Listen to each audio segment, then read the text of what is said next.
call the meeting to order. First, you want to do the roll call? Meredith, Bevel, Brian, Here. Coleman, Ferris, Here. Freeman, Here. Gillis, Kidd, Provost, Here. Taylor, Here. Wyatt, Here. Perrin, Light, Here. Gibson, Here. Dave, Clark, Smith, Neff, Cooper. Okay. So next order will be the approval of the minutes. Y'all take a second to look over that. Got any questions, comments? Provost moves that we approve. Do I have a second? Second. Got a second? All in favor say aye. All right. So we'll move. New business. So, I think that's all we've got. So, y'all want to introduce yourself and your sidekick? All right, there we go. I'm Whit Montague. I'm the state National Flood Insurance Program Coordinator and the state climatologist. Many of you may have known Mike Borngasser, who previously held the position, and I've taken over. And this is Shelby Schmittu. She is the Community Rating Systems Coordinator at ANRC. She was in Jonesboro for quite a while. Prior. And she's also been working really well with Jonesboro Floodplain Administration, working on the community assessment visit, which they're doing just closed. They passed. It was great. So we're going to talk a little bit today about managing flood risk and how we've developed some tools which may be of interest to you.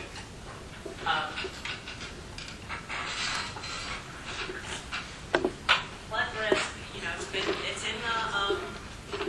it's all in the news right now about managing flood risk. It's been a big issue. There are 14 counties declared right now. It's an incredible amount of devastation. We've been up and down the river looking at it, not only impacting our more developed areas, but also the farmers and the cattlemen, finding a lot of impacts to them. So managing risk, being proactive about it is something that we really want to focus on. But in order to do that, you need good information. And here in Jonesboro, the information sometimes leaves a little bit to be desired. FEMA developed their flood insurance rate maps, which are the official maps of the 100-year floodplain. I'll get back to that. Back in 1991, and when they were developing those maps, those were based on a variety of things: topos, what people would tell them, high water marks, some modeling, but it was a lot of different things that went into it, not a unified approach. So we call it an approximate delineation of the floodplain. And so, what they did is they did that, and you have paper maps right now. Let's go back, though, to that 100-year floodplain discussion. I do not like the term 100-year floodplain, because when you say that, what I'm hearing right now, people who are flooded, they're like, oh, well, that means I have 99 more years before I get flooded the next time. So that's why we don't like to use that. It's really the 1% event, which means any storm has a 1% chance of doing that. But I don't like that either, because if you're a betting person, then you're like, I'll play those odds, 1%. I call it the mortgage flood a lot. And I call it the mortgage flood because during the period of a 30-year mortgage, you have more than a 25% chance of being significantly flooded. And so that brings it home more to people. That's a totally different creature for them when you're talking about the floodplain. But we refer to it in technical terms as a special flood hazard area, or the SFHA. So, like I said, Jonesboro has some relatively old information at hand to manage flood risk, to keep people and property out of the way of flood. You are in the process, looking towards the end of getting new countywide maps here in Craighead. The process started in 2008, and we are hoping to have new maps by 2021. So we're hoping that they'll be finalized by 2021. They'll be much better. They'll be digital, point and click. Right now you have paper maps. They'll be much more useful. So what you have now, that's in the background, you see one of the maps from Jonesboro. It's difficult to decide if a property is in or out of the floodplain right now. It doesn't incorporate any of the significant construction changes that have occurred since 1991 are minimal. And it does not communicate risk in a meaningful way at all. If you were looking at that, if I'm a developer coming in or a resident coming in, that doesn't really say anything to me. So, back in the, back around 2012, 2013, ANRC, Arkansas Natural Resources Commission, said, let's see what we can do to communicate risk better and to get our communities that, particularly our communities that have paper maps, can we get them something that is a more viable, valuable tool for communicating flood risk? So we entered a program called Risk Mapping Assessment and Planning as a cooperative technical partner. And we looked at things on a watershed basis. So we're looking at in this case, Lower St. Francis watershed. And we came up with an overall watershed-wide map looking at areas of flood risk and areas of interest with respect to mitigating that risk, looking at where are constrictions in our stream flow, where do we have past claims hotspots, a lot of areas where people have been repetitively lost. It gives us an idea of where to focus our activities. And that's great, but it's big, it's watershed, it gives you an idea, but it doesn't give you the take-home information that really helps you. So then we took it to the next level, to base-level engineering. With this base-level engineering, we're providing a tool that really helps you to communicate risk in a meaningful way, and it also gives you tools that you can share with people coming in who would like to develop.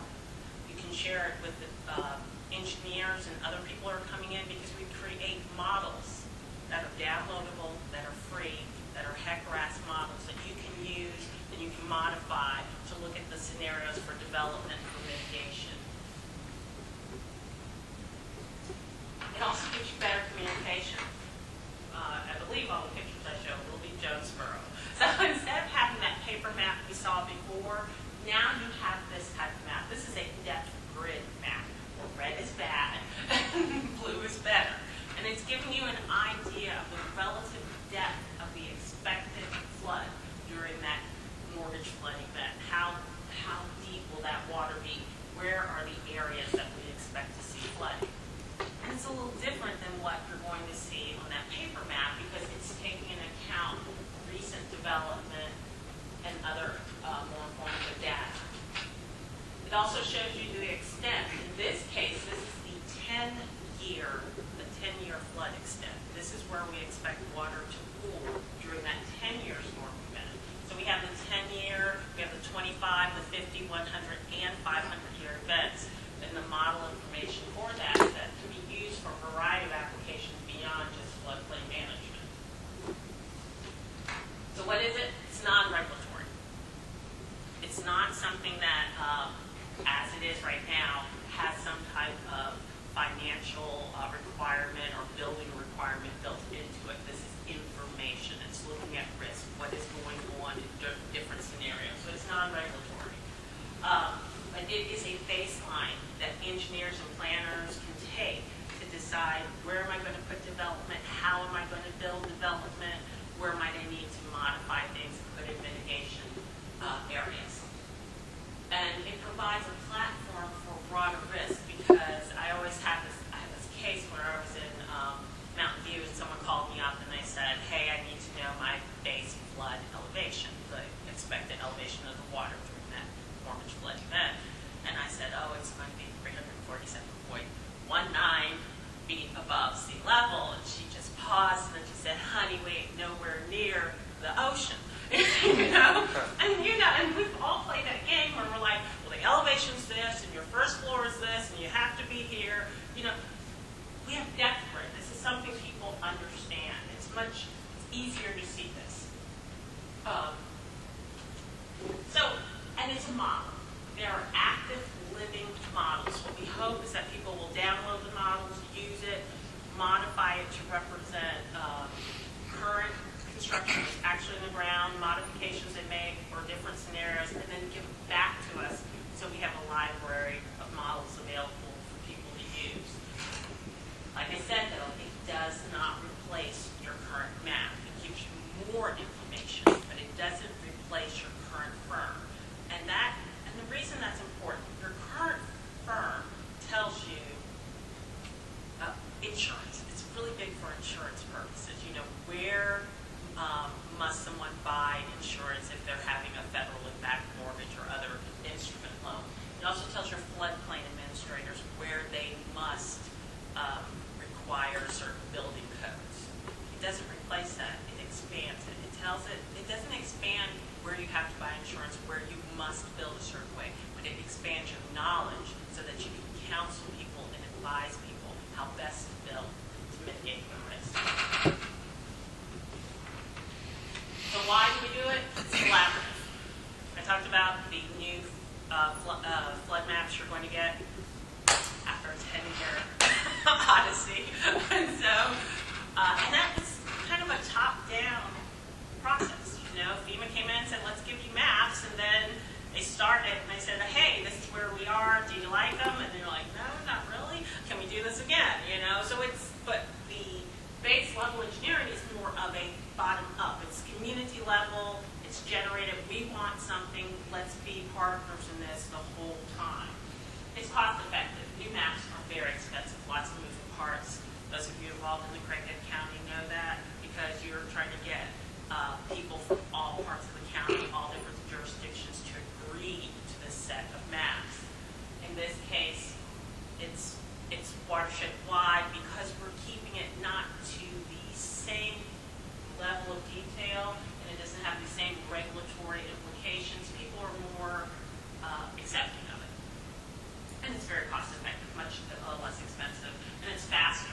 Base level engineering can be produced in 3 to 12 months versus typical 3 to 5 years for a flood insurance rate.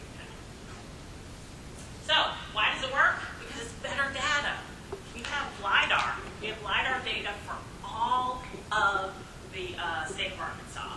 Every 3 feet, we have a data point. We have elevation data. Those of you who don't like point elevation, the Arkansas GIS office has now run it through a program where they have 5-foot contour approximations, if you like that better. But they have that. All of this data is freely available, free to download, whether you're a municipality or an engineering firm. We make it available to you. So we have better data. This is your 1990 map. This is the kind of contours you had. You know, maybe 20-foot topo. That's what it would look like. And what we have now, that same spot with the new data, is that's the type of resolution we have. So now we have a much better idea of what the floodplain actually looks like and where that water may actually go. On top of that, we have better hydrology, which leads to better hydraulics. So what do you get? You get an engineering model, either a one-dimensional or two-dimensional HEC-RAS runs, or sometimes a combination of the two. And like I said, we have the 10-year run, the 25, 50, 100, 500-year run. We have the estimated flood map, which shows the extent of where the water will go. We have a depth grid, and we have the water surface elevations. So it's a point click.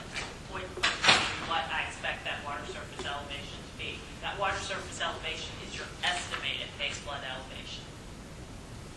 It helps you make informed decisions. Here's an area here in Jonesboro. If someone was looking to redevelop a site, for example, and they wanted some more information, they could go to the base level engineering information, and they might find that, hey, according to this, it's in a high-risk zone.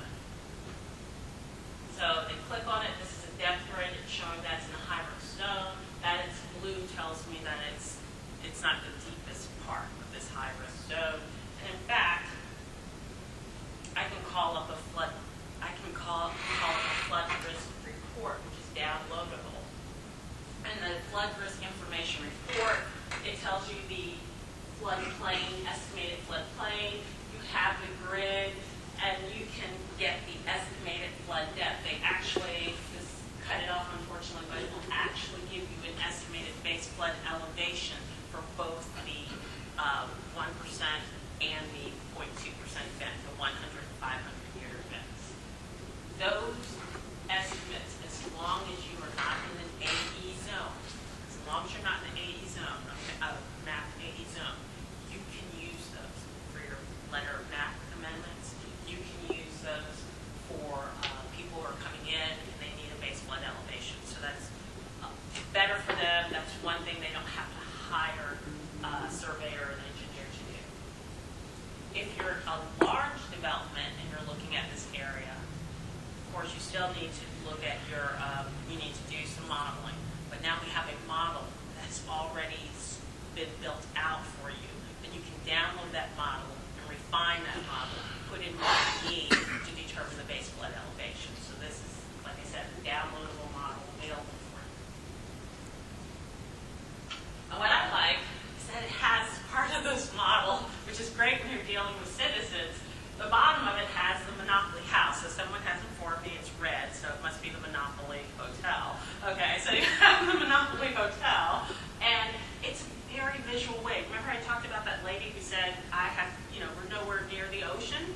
Well, now I can show her this picture, and it says, at that 100-year flood, you're going to get more than half a foot of water outside in your yard. And, if it's a 500-year event, you're going to have more than 2 feet. So this is something, now I have to say, it says graphic is not to scale. It always looks as if you're about to be totally washed away by Noah's flood, okay? So it always has that. But this is something that you can use. It's much easier to convey risk that way to someone when they can see this. And like I said, you can use this for LOMAs. You can use this for your floodplain development permit.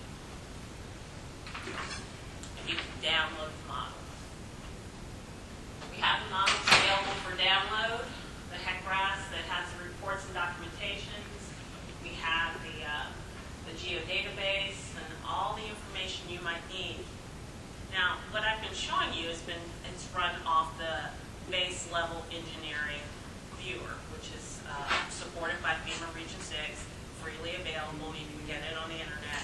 But we have supplied to all of the communities in this watershed a jump drive. And on that jump drive is all of this information. It can be loaded onto your own GIS system. You can also run this on Google Earth Pro. You can run this in ArcGIS. So these are things that you can run yourself. If you've lost it, you can call me, and I will connect you to the Dropbox so you can download it again. Just be prepared to run it overnight. Okay, so it's all available and it's there for you to use. So it's perfect, right? Not so fast. Okay. The data was developed using semi-automated procedures. So while there are some actual elevations, and we're using the elevation data, some of that we're making the intervals in between, the contour intervals in between, we use the model to develop. The hydrology is simplified. It's still detailed, but it's simplified. So it can always be refined. So the model that we give you, we're expecting you to refine it for your situation. We're expecting you to test it to reflect what's actually in the ground right now, because any floodplain model is old when it's posted. Unless there's been no development, no changes on the ground. It's old when it's posted. There are some structures in it, some of the road openings, some of the culverts, but not all of them. Because we're doing this on a watershed basis, it's not all there. So you'll have to put some of that structure data back in if you need to refine it. It says no actual structure data. In some cases we did if it was significant enough, we did do it.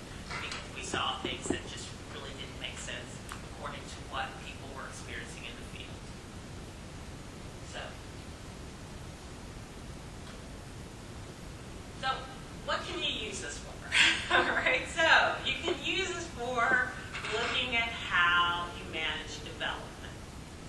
In 4 jurisdictions in Arkansas, they have actually incorporated the base level engineering data into their regulations. So they've expanded their special flood hazard area to the areas that are mapped in by this base level engineering. They still have to regulate the areas that are mapped out, but now they've expanded it. It doesn't expand the insurance requirement, it just expands the floodplain development building requirements. And so let's say you were going to do that, and you're looking at what is development in the special flood hazard area. Well, one of the misconceptions about it, people think buildings. That's all they think. It's a building, but it's much more than that, according to the NFIP. Not only is it buildings, but it's things such as mining and dredging, when we do drilling operations, when we do storage of materials. We had a very interesting case in Izard County where someone was storing 10-foot tall steel giraffes on their property in the floodplain. And so, but that counts as storage of materials, and so it had to be secured because during a flood event, those giraffes could become danger to the downstream neighbors. So let's talk about a little bit more about some of the development you might work with. So we see things such as storage of materials where we have that, yes, this needs a permit. This needs a floodplain development permit, either in your existing floodplain or if you expand your floodplain. That needs a permit. We have short form permit. It just basically says you're going to do what's necessary to prevent it from going downstream and being a danger to other people. So yes, it is considered development. Things you might deal with a lot. Putting in storm sewers. They're underground. They're already in the floodplain. We're just replacing them. They are supposed to be permitted. Once again, it's a short form permit. They need to be permitted. We're looking at things such as that they're anchored, that they will become buoyant during a flood event, but also are you significantly changing the capacity of the stream? If you're significantly changing the capacity of the floodplain associated with it, that's something that needs to be reflected in the actual official map. Because one thing we see a lot, people will come in, an agency that shall remain unnamed, and they'll do a lot of work in the floodplain and the floodway, and they sometimes neglect to make map changes that are necessary. So then you have people who are now actually being helped by these improvements, who are still in the official floodplain map, but if the revisions have been submitted, they would no longer be in the floodplain, and so then they would be relieved of the burden of flood insurance. We also have people who are put into a floodplain that is not being mapped because the documentation hasn't been provided, and so now they're experiencing flooding where they didn't experience it before. So yes, these things have to be permanent. Also, when you're going in to do repairs, we're seeing a lot of that right now. You're going in, you're doing repairs, you might be replacing the culvert or changing the opening underneath this. Once again, you need to have a permit for this. These are short permits. This is just documentation. It's almost a protection, if you will. It's saying that you did your due diligence so that if resident X is flooded the next time, and they come back and they say, you did this to me, you have the documentation to prove that it was done in compliance with the floodplain development permit. As I said, four of the jurisdictions have used this and incorporated it into their regulations, and we have those model regulations if you're interested in it. And what that does is it helps you guide development, because let's say Walmart comes in or someone else wants to come in, and even though on the map it looks like it's a great place, you can say, oh, according to the base level engineering, you might get 3 feet of water there, or you might get a half foot of water, so we advise you to build in a different way. We want you here, trying to make sure you stay here, that you're not being discouraged because you built here and then you're in a swamp.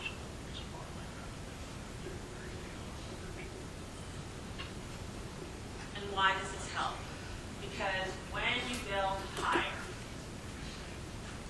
whether you're in the official mapped floodplain or if you're in the expanded floodplain, when you build higher, if you get flood insurance, which I always encourage people to do, we have people, I have seen people throughout the state in the last couple of weeks who I guess will never recover financially from this flood.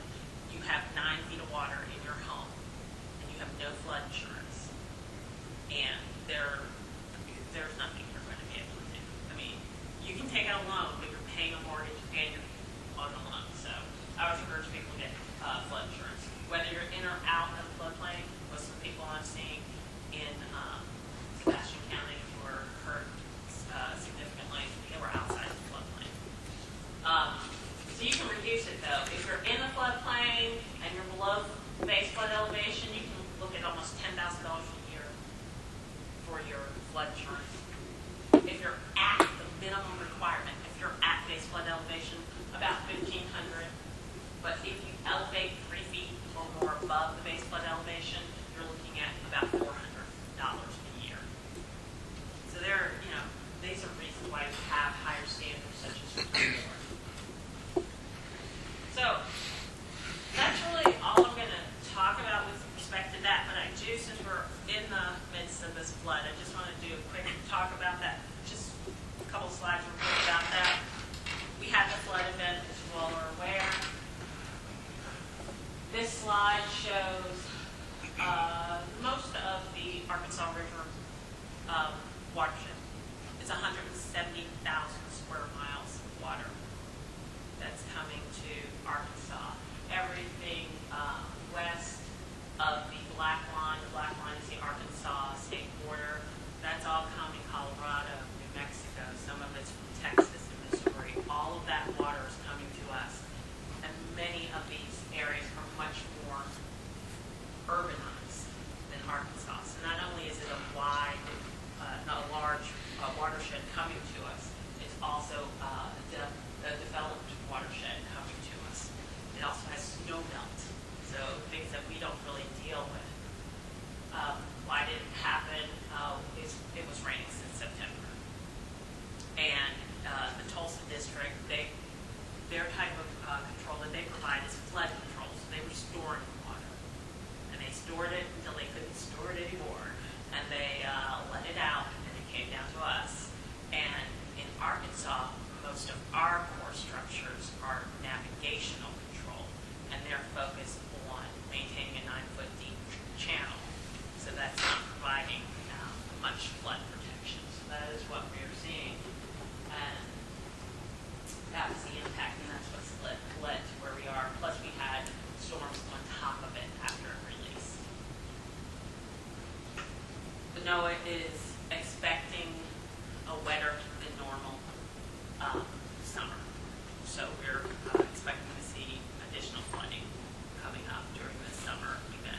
We're supposed to have storms this week, so we're going to see more of it, particularly in the Mississippi and Arkansas watershed. So are there any questions? Yes. Got a question. And again, let me see if I understand what you're saying here. And I'm not on the committee. Okay. So we have a flood map. Yes. And the map is what I call the Bible. That's Yes. what you're going to go by. Mm-hmm. That map is so old. Yes. And why it takes so long to get that map done really concerns me. Okay? That's number one. Number two, what you showed us today, I'm assuming the city of Jonesboro has that information. Yes. Okay? And we use that information as people come in, citizens, to talk about what they want to put there, particularly industrial park or even a subdivision or et cetera, right? So we're Yes. using all of this, right? Yes. They're very good at using that. Okay, and then I think you said you could even play the what-if game on some of that stuff. Right. Put in there, okay? So did I hear you say that the flood map would not be done until another, how many years? If you talk to FEMA, Pardon me? if you talk to FEMA, Uh-huh. they'll promise you next year. I'm a pessimist. Well, And I say- I've been detecting, I know what you're saying. I'm saying 2021. Now, we do not have many technical changes left to Okay. make to that map. Uh-huh. It's more, now we're into the approval process. It has to be published. Okay. It has to be, people have a chance to make some more comments on it. But the vast majority, the bulk of the engineering and forecasting work has been completed. So Okay. now we're more in the public comment and refinement. Okay. One thing I encourage, if you have a chance, make sure you look at it, because what happens invariably, maps are published, and then someone says, "Oh, panel number 4 is wrong. The stream's in the wrong place." No matter how inconsequential, take the time, look at the map, see if it makes Okay. sense. Most of the errors are huge errors, not the small errors. That leads into two more, and I'll be first. Okay. One is the fact that the city, a few years back, entered into an agreement with, as you well know, the Corps of Engineers, to take the city of Jonesboro and break it into 4 quads, Right. and to study each quad in that. And then once it's all said and done, then what do we do with what comes out of that? Okay.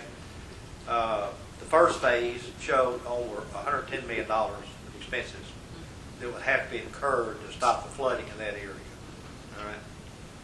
Now, we paid, some was in kind, some was in cash. That's what I'm getting at on this study. I don't know what year we're going to be done with the Corps of Engineers to have all 4 quads to where we sit there, put the book together and actually study the whole thing. Okay. But I would anticipate that you're looking at probably $1 billion or more, because we have major ditches running through Jonesboro, as you well know. Okay.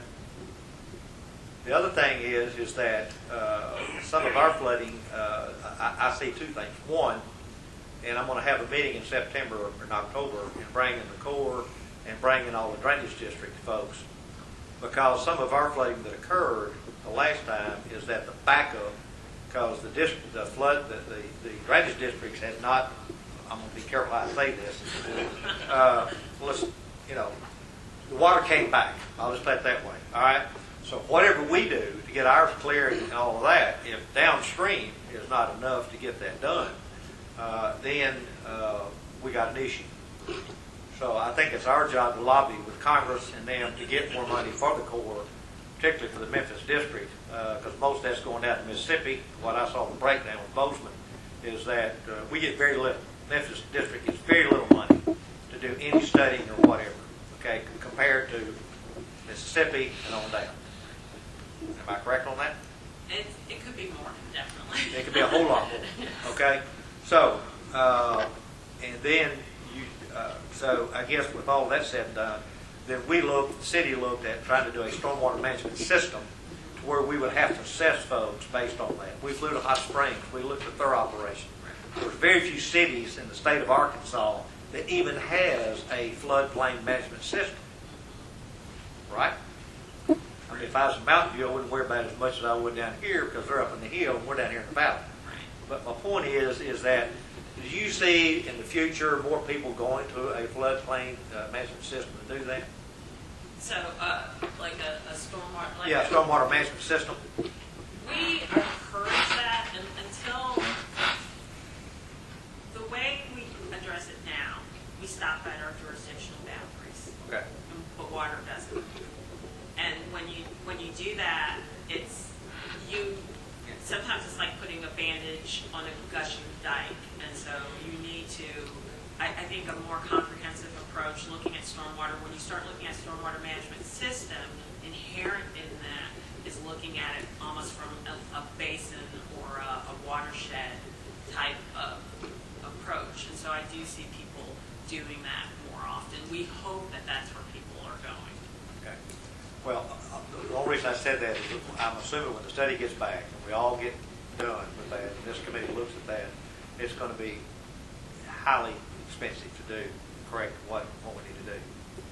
The flooding that occurs in Jonesboro, most of it is because we have not upgraded. And again, you know, we put in an 18-inch pipe in a subdivision, maybe I'm just throwing out an example. So we're spending money, thousands of dollars, hundreds of thousands of dollars to take care of that, and then we're having to go back and redo that because now there's more build out in that area, right? Yes.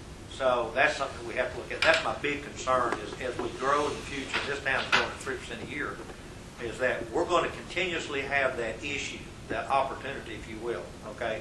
That we're going to have to be replacing what we already have, Right. in addition to the future of the building of what we tell people to build. Does that make sense? It does.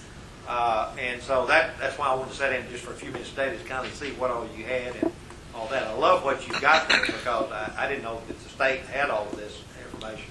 And again, I know Craig's the chief engineer, so he's got it here, and we're using it. And I'm glad to hear that we're using these, and that if we need to do the what if, we could call you and play the what if game and go back and tell our people that.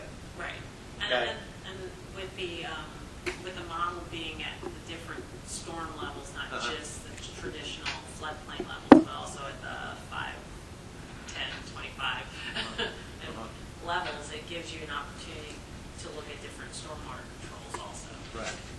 Well, I just wanted on that because, again, Big Bay Ditch, and again, everybody talks about that, but if we don't get that built on up in the core, and they're coming up 4 to 6 feet a year, we need to be coming up a mile and a half a year, and that's based on money. You can't do it unless they got the money, okay, to do that. The other thing is Cache River, and we've been talking about that, I know, for 50 years. Nothing's been done. We dredged a little bit of it, and that's about it. Now we're going back and assessing the people over there themselves to try to get something done, and I don't know if that's even going to go through or not. So that was the paper. So I guess what I'm getting at is that in order to protect, you know, and God love Dardanelle and all these people who got flooded. And I was in Little Rock last week for a whole week, and it was awful to look out there and see Arkansas River and see Dardanelle and the American League Field and North Little Rock, all that flooding. My heart goes out to, you know. But again, like you said, they turn loose that water. They can only store so much. When they turn loose, that it's going to come on down. Right. So. And what we're seeing with the need, when you're considering a stormwater utility, you know, build in robustness and resilience, because what we're seeing with the levee districts is that, you know, they started with the best of intentions. Right. And right now, they're, you know, with Dardanelle, Toadsuck, all the other areas that experience failure. We have a couple of areas where FEMA's looking to decertify levees. And if they decertify the levees, then the areas that were previously considered protected by the levees will now be considered in the floodplain. And that's what was in the paper, in the Democrat Gazette, and the governor is talking about that, the same thing you're talking about, Right. is that now we've seen this, now they're going to go back and do the evaluation and say what health didn't hold, and you're going to have to redo all this. That means money. That means money. And so discretionary funds from the state or whatever, I don't know how that's going to happen or how that's going to play out. Your department is under the area of what deal, what secretary, under the new deal? Agriculture. Okay. We're under agriculture. So you're under Secretary West, is that right? Or what's his name? Ward. West Ward, yeah. All right. I just want to make sure that, okay. So, yeah, and that's all. When you're going forward, just let's build something robust, because we're seeing it with the levees. You know, Yeah. it's not. It wasn't kept up, and now people are hurting. Right. So. Oh, I agree. Is that just in the Arkansas River Valley, or is that statewide?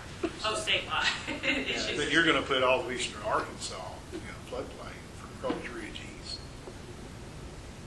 It's we can't if we imply that people are protected from the flood by a levee that's no longer capable of doing what it was designed to. We put them at risk too. So we're trying to work with them. We're trying to work with the Corps, but once again, it's a money issue. You know, you can't. We can repair it, but who's going to maintain it? Why is FEMA so slow to adopt BLE? As as a actual official map, or?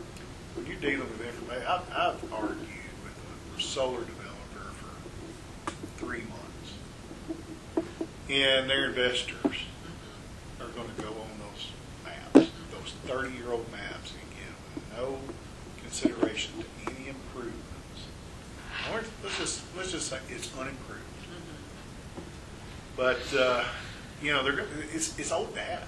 Right. And I mean, I'm in the banking business, and you know, it's the same. You know, like Mayor Perrin said, those firms are that's the law, and you know, there's just nothing you can do about it. Actually, you can expand your regulation to define those areas as a special flood hazard area and deny them permits or put in constraints. Local jurisdiction.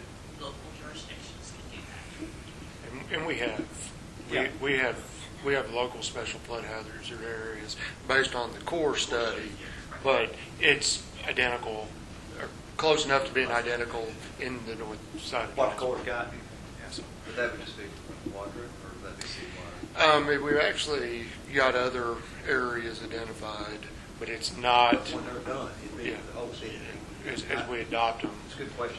But we do have other areas that we've identified and mapped as local special flood hazard areas. It just seems to me like the technology has advanced to such a degree, and the philosophy has not, or the rationale.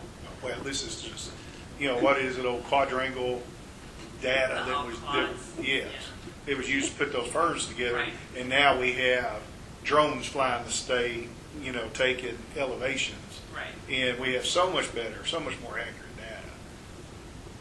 I mean, it's just slow to be implemented. Well, and there's also confusion when you're dealing with headquarters, because FEMA Region 6, which Arkansas is a part of, along with Oklahoma, New Mexico, Louisiana, and Texas, they are actually leaders in using the base level engineering. And when I go to national conferences, that people are like, wow, what is this? What are we doing here? Nationally, they have not been sold on this yet, and we're doing this. We're trying to sell them on it, but you can put teeth into it by making it a part of your official local floodplain, because at that point you can regulate what happens. So really, the FEMA map, which is in the process slowly but surely getting upgraded, is on a parallel path to the base elevation technology that we're using. And they're not going to adopt conceivably what we've developed, which seems to be better technology and a quicker response time to changes. But they are a parallel path. They're parallel, but I encourage you to look at those maps. There Right. has been a case where in one jurisdiction where there was a parallel development of a FEMA firm map. And it was basically in contradiction to what the base level engineering said. And we lobbied FEMA, and we were told they were too far in the process to change it.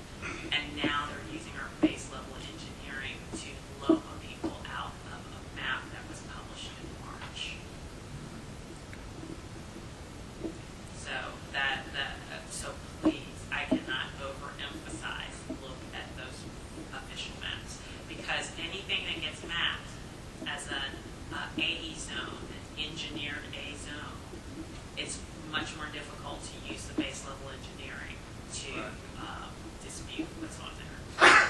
But to give you an idea of how, in my opinion, wrong that new firm was, they are allowing the base level engineering to be used to dispute an AE zone. I told them your first clue should have been a floodplain that stopped halfway through a lake. So.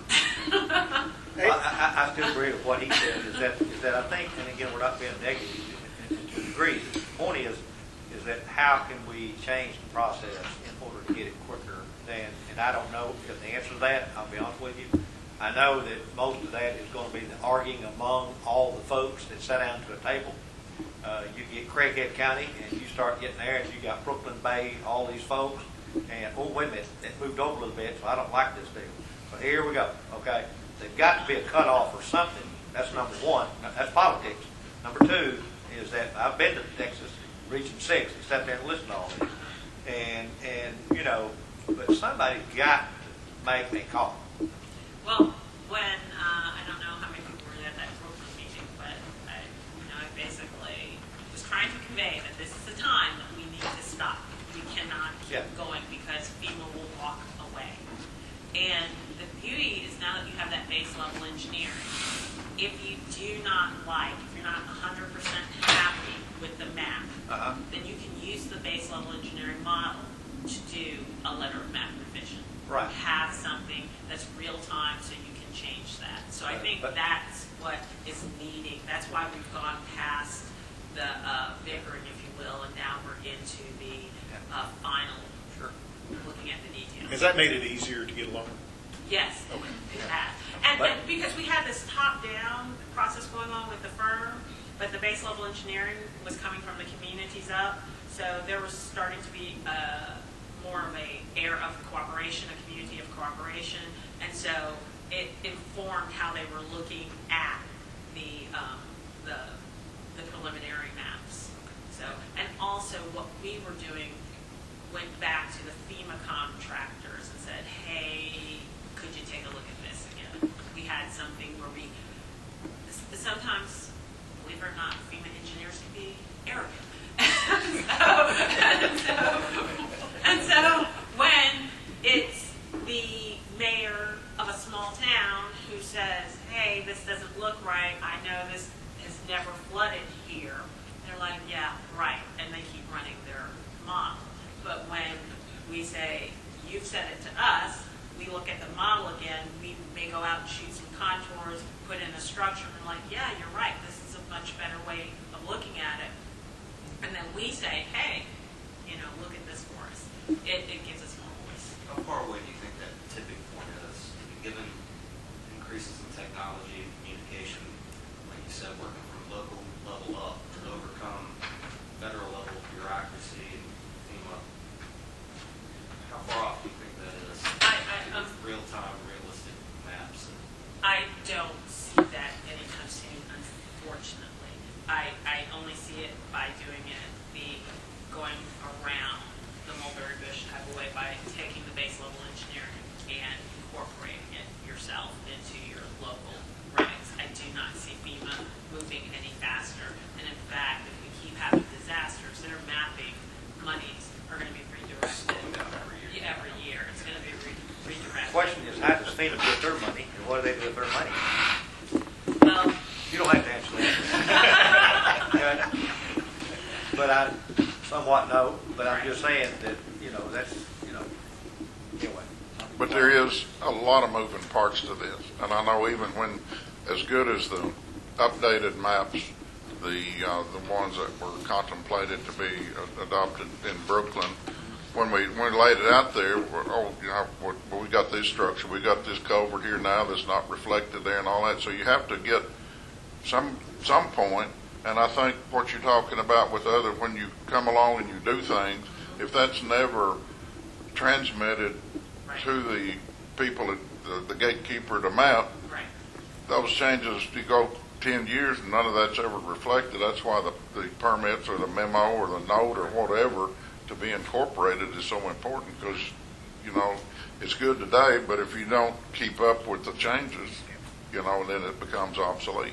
But you got to have a point to where all that data goes. You have to- Exactly. you See, have to that's have- that's the issue. And you have to have the point, and this is not something you've experienced with a paper map, but once it's digital, what you can do is, let's say we said 6 months ago, that was the point. Whatever was on the ground, that's the point, that's where we're stopping, now we're just doing refinement. And you keep developing, because things keep happening. It's digital. You submit your modeled map revision, and it gets incorporated into the digital map. So your map changes. Your official digital map becomes a living map. So that is the beauty of having that digital map. And I think that's a culture that needs to be explained when you've had paper maps historically. Because when you have paper maps, you're like, I'm stuck with this map, it's never changed. But with a digital map, and technically it has changed, but for the, most people, they're looking at the paper map. But when it's digital, if I go back and I've submitted a letter of map revision and they've revised my local 10 square mile area and I have that revision in there, the next time it's updated, it's there. So it becomes a more living document that way. And that's the official floodplain map that changes. I just want to say thank you again as Mayor John Thank you. Burrow, coming here today. Appreciate what you do. Thank you. And also, I do want to throw out something here, the fact that since I'm president of the Arkansas Municipal League, because of the flooding, we will be meeting for our winter conference. I think, and that's where you get all the mayors from all the cities, small cities. We got 500 cities in Arkansas. I think that you all may need to be on the program at the winter conference to talk about some of this stuff. I think that's where you're going to see all the mayors. They always show up for that. Okay. We would love to do that. We would All right. be. And I think the path that you're on with the meeting, Yeah. because, okay, we sit here for the city, but we don't have the drainage districts in there hearing what we're saying. We're not hearing what they're saying. We got the county that's doing their thing, city doing their thing. It Right. needs to be a Collaborative communication, collaborative effort. I agree. So- And I think that's why we get the Association of County Judges and the Arkansas Municipal League. If you have those two agencies, then you've covered all 75 counties and 500 cities. And you got political power sending the same message. Yeah. So do I contact you, or Yes. I'll ask Mark Hayes or some of the staff to get a Okay. hold of somebody. Yeah, So if you've got one of your cards, then leave it. I will leave my cards on. Okay. Mark Hayes, July the 2nd, when we start planning for the winter conference. And I really think this needs to be on the agenda. Thank you. I do actually encourage it because I think that it's important that we speak. Arkansas speaks with a unified voice when we talk to FEMA, because if we're only reacting when we're upset and angry and not helping them set the agenda, then they're going to attempt to set the agenda for us. I agree with that. Okay. Well, thank you all so much, okay? I'm sorry I've got another meeting to go to. Thank you. Okay, great. Yeah. Other questions?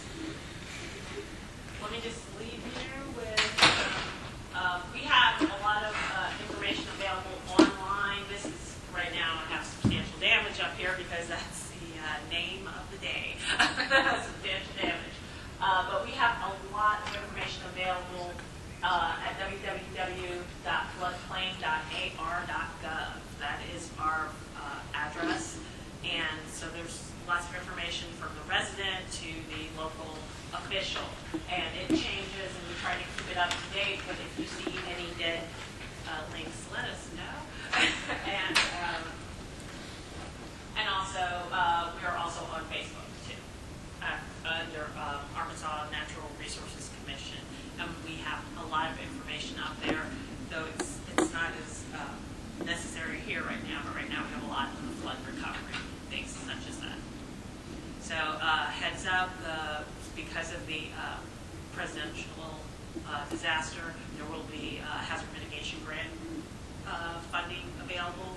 The priority for the funding, of course, will go to the impacted counties, but there's often monies left over, which means if you have mitigation ideas, you may want to start fleshing them out and think about applying for those grants.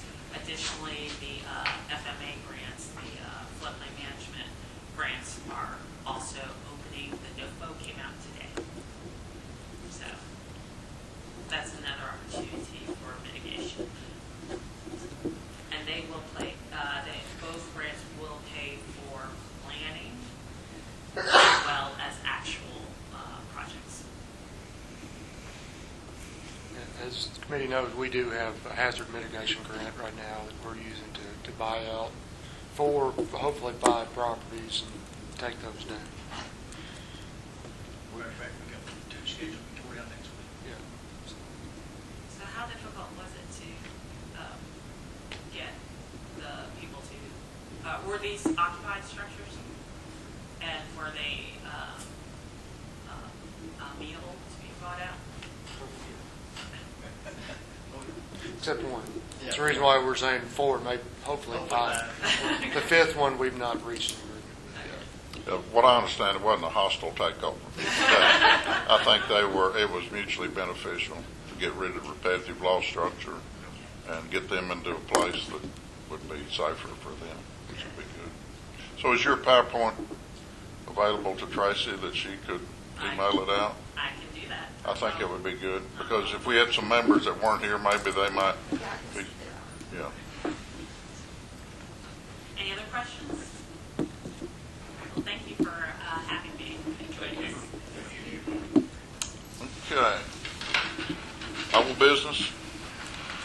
Anybody got any old business?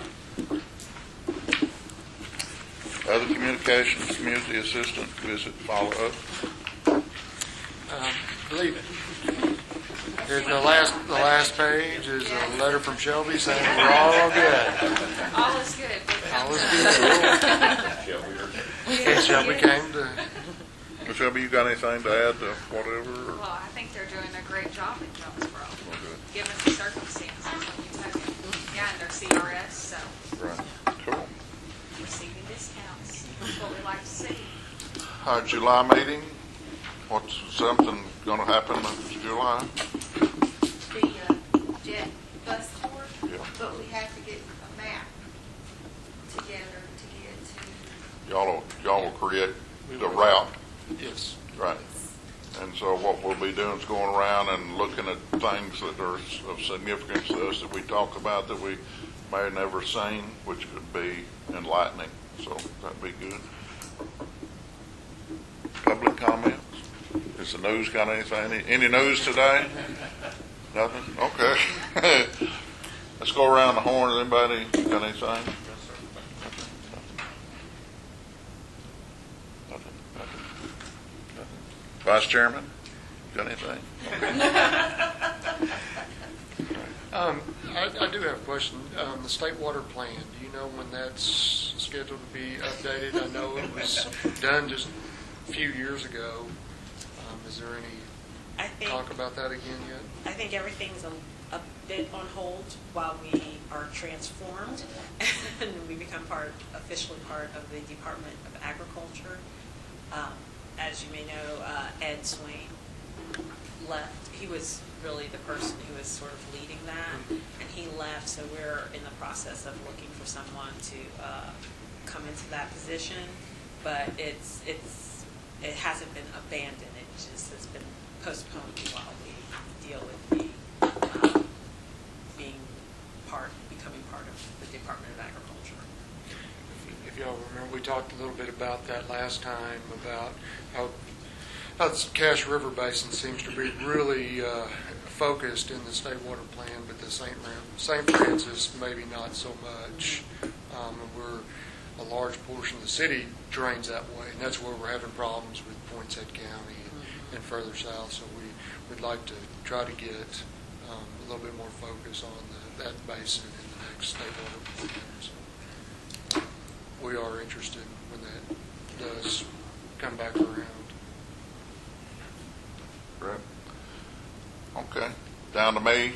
Thank you all for coming up. It was a great presentation. It was very informative, and we do appreciate you doing that. I would accept a motion to adjourn. Second. All in favor say aye. Adjourn. Thank you.